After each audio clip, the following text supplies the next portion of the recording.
Okay, today I'm going to be making a cake that my grandmother used to make a lot for church. Now, you can change this in many ways. I know that because she did it.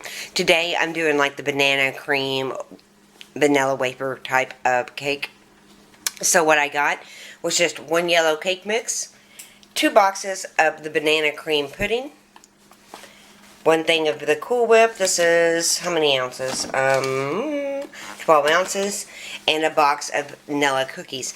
So, this is so easy, you guys. I can't even believe I'm videoing it.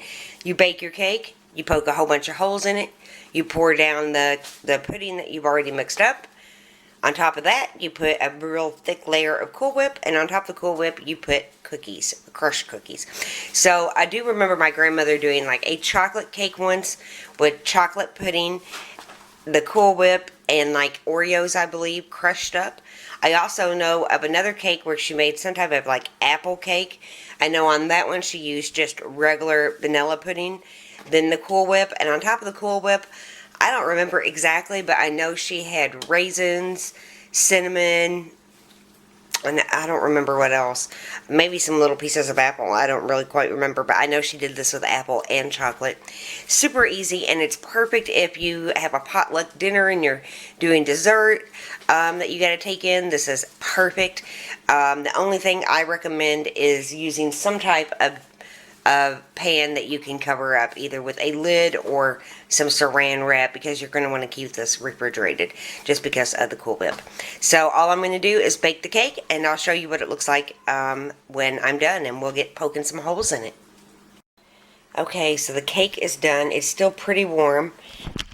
I'm going to poke holes with just this plastic spoon. You're just going to poke a lot of holes. Do the whole cake. I remember my grandma letting me help with this part. These have been all over Pinterest lately, and that's what made me think of them. It's not a cake I normally make on my own, but I will start making them more for summer. And my grandma kind of liked hearing about me making them. I called her up and talked to her about it. All the way around. What's going to happen is the cake is going to absorb the pudding. It's going to make it nice and gooey. I've got done. Okay. I'm doing this one-handed, so bear with me here. So now we're just going to take our pudding and pour it over it.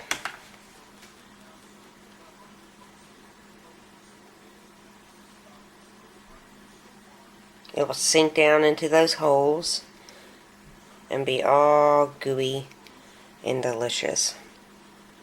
Okay, I'm going to spread it around. At first, I kind of pat it down in the holes. It will go down on its own because it's warm anyway, but I give it a good pat, and then I will even it out. I probably could add a little bit more. Okay, the pudding is on, and then you're just going to take your whipped cream. I'm using Cool Whip. Remember, let it thaw out just a little bit, and do a very nice layer of the Cool Whip. Okay, so you don't have to be perfect with this. You can get like an offset spatula and make it like perfect, but it's just for the house, so I'm not really too concerned about that. This is fine for me. Now, I took those vanilla cookies and got them beat up and got some fine crumbs, and I'm just going to take that and sprinkle it over the top. There are some bigger pieces, but I really like the finer pieces the best, so I'm trying to get mostly smaller little pieces. And I should say, or my grandmother would want me to say, that she would not use a store-bought cake mix, and most of the time, I'm pretty sure she made her own whipped cream that went on the top. This is basically a weeknight variation to her recipe and probably many other women's recipes, because I understand, doing everything from scratch, but honestly, I don't have time for that right now, and I just don't want to be in the kitchen that long. My family is going to absolutely love this. I will serve it up with some pieces of banana on top tonight for dessert. I don't put the banana on because it will like darken if you don't put some lemon juice on it, and I ain't doing all that. This is generally the way it sets up. At least that's what I remember. And then when you serve it, you can put some fresh banana pieces then. But this is going to be delicious. Remember, you can switch it out. You can do chocolate cake, chocolate pudding, Oreos, or some type of, beat up cookie that can go on the top. Chocolate cookie, if that is. You could do like almost like a strawberry cake and chocolate icing, or chocolate pudding, and then on top maybe you could do some strawberries and chocolate. I mean, there's so many different variations. So this is what it looks like, and it definitely is going to be ate up in my house. Now I have a lid that fits this, so I'm going to get the lid on and get it in the refrigerator to set up. It's super easy to make, you guys, and it's perfect for any Sunday church brunch or block party. I mean, it's a really great dessert. So I will be back and show you what it looks like plated up. Let it sit in the refrigerator probably for, a couple hours, or as long as you can. The whipped cream will kind of firm up a little more, and the cake will absorb a lot of that pudding. Yum yum!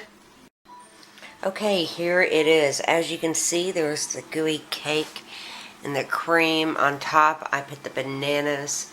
You can see the cookie on top. It's absolutely delicious and super easy to make. Again, perfect for any potluck dinner or some summer activity that you need to take a dessert to. This is perfect. It's delicious. Hope you guys like it, and let me know if you try it. Leave me a comment in the box below, and remember, you can always check out my blog at kjaggers.com. Bye-bye.